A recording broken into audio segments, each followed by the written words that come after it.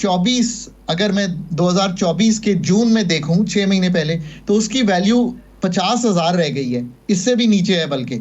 سو لوگوں کی جب بائنگ پاور ٹوٹتی ہے, اور پاکستان میں چونکہ لوگوں کی بائنگ پاور ٹوٹی ہے, ویجز اس طرح نہیں بڑھی ہیں, بلکہ ویجز جو پرائیویٹ سیکٹر کا انڈیا جس میں 93% آف دا ورک فورس کام کرتی ہے ہیو ناٹ ریزن مچ. تو جو آدمی اپنے گھر پہ دال یا سبزی پکا رہا تھا, انکم انکریز نہیں ہوئی وہاں پہ کسی کی, ٹھیک, سو نہیں ہوئی تو پھر پاورٹی تو انکریز ہونی ہی ہونی ہے, کیونکہ آپ کی بائنگ پاور ٹوٹی ہے تو لوگ غریب ہوئے ہیں. دوسری چیز یہ, ایک آخری چیز ضروری جو ہے, اگر پاکستان کی شرح نمو نہیں بڑھی, نوکریاں نہیں کریٹ ہوئی, تو if I come to the market and if I can't find job, then I fall into the poverty trap. یہ دو چیزیں ہوئی ہیں جس نے پاکستان کی پاورٹی کے جو نمبرز ہیں ان کو بڑھایا ہے. This is where the country stands. صحیح, بالکل صحیح. ڈاکٹر عابد کریم سلیری صاحب, ابھی خاقان نجیب صاحب نے کہا کہ سٹاک مارکیٹ جو ہے وہ یقیناً انویسٹر کانفیڈنس بوسٹ ہوا ہے, اور اس میں بہت سے فیکٹرز ہیں جس میں پالیسی ریٹ کا ہے, انٹرنیشنل فیول پرائسز بھی, انرجی پرائسز بھی نہیں بڑھی, پھر جو لوکل گیس پرائسز بڑھی تو لوگوں کے اس میں ان کے شیئرز کے پرائسز بڑھے. آئی انڈرسٹینڈ دیٹ, لیکن اگر پالیسی ریٹ کم ہوا ہے تو سر پھر انڈسٹریلائزیشن کیوں نہیں ہوئی, ہماری ایکسپورٹس اس طرح سے ملٹیپلائی ہوتی کیوں نظر نہیں آئی؟ Why only stock market? Haris, پہلے تو دیکھیے کہ پالیسی ریٹ جب کم ہوتا ہے تو بورنگ کون کر رہا ہوتا ہے؟ تو سب سے بڑا جو بورر ہے اس وقت پاکستان میں کمرشل بینکس کا, وہ تو گورنمنٹ آف پاکستان ہے. پالیسی ریٹ کم ہونے سے جو گورنمنٹ کی ڈیٹ سروسنگ ہے وہ تو بہتر ہوتی ہے کہ اس کو جو سود کی ادائیگی کرنا تھی وہ کم ہوئی, لیکن آلریڈی جو ہماری کریڈٹ مارکیٹ ہے اس کو گورنمنٹ نے کراؤڈ آؤٹ کر رکھا ہے.